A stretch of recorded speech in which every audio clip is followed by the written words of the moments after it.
நாங்க வந்து வளமையா எந்த இடத்துக்கு போனாலும் அந்த இடத்த உங்களுக்கு அப்டேட் பண்ணிட்டு இருக்கோம். ஸோ அந்த வகையில இன்றைய நாள் நாங்க வந்து எங்கன்னு சொன்னா பொலனறுவ மாவட்டத்தில் இருக்கிற ஒரு இடத்துக்கு தான் வந்திருக்கிறோம். ஸோ பொலனறுவ மாவட்டத்தில் நாங்கள் வேற வேலையா வந்திருந்தாலும் கூட இந்த இடத்துல நாங்க ஃபன்னா சாப்பிட்டு ஒரு குளியல் ஒன்று போடுறோம் அப்படிங்கிறதுக்கு நாங்க வந்த இடத்தை தான் இப்ப சொல்ல போறோம்.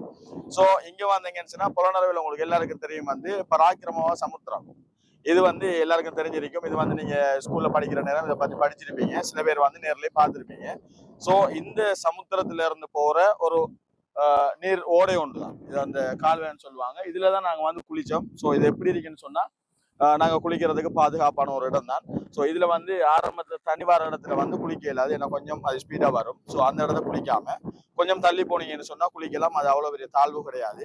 ஸோ அதே நேரத்துல சில இடங்களை வந்து அடையாளப்படுத்திருக்காங்க, அந்த இடத்துல குளிக்க முடியாது. இதே நீங்க ஃபெமிலியாவோ இல்ல ஃப்ரெண்ட்ஸாவோ வந்தீங்கன்னு சொன்னா உங்களோட வாகனங்களை பார்க் பண்றதுக்கு நல்ல விசாலமான இடம் இருக்குது. அதே போல நீங்க டாய்லெட் பாத்ரூம் போறோம்னு சொன்னா அதுக்கும் நல்ல சுத்தமான முறையில அதை பராமரிச்சு பொது மலசில கூட வச்சிருக்காங்க. ஸோ 40 ரூபா தான் அதுக்கு சார்ஜ் பண்றாங்க. அதையும் நீங்க போயிட்டு வரலாம்.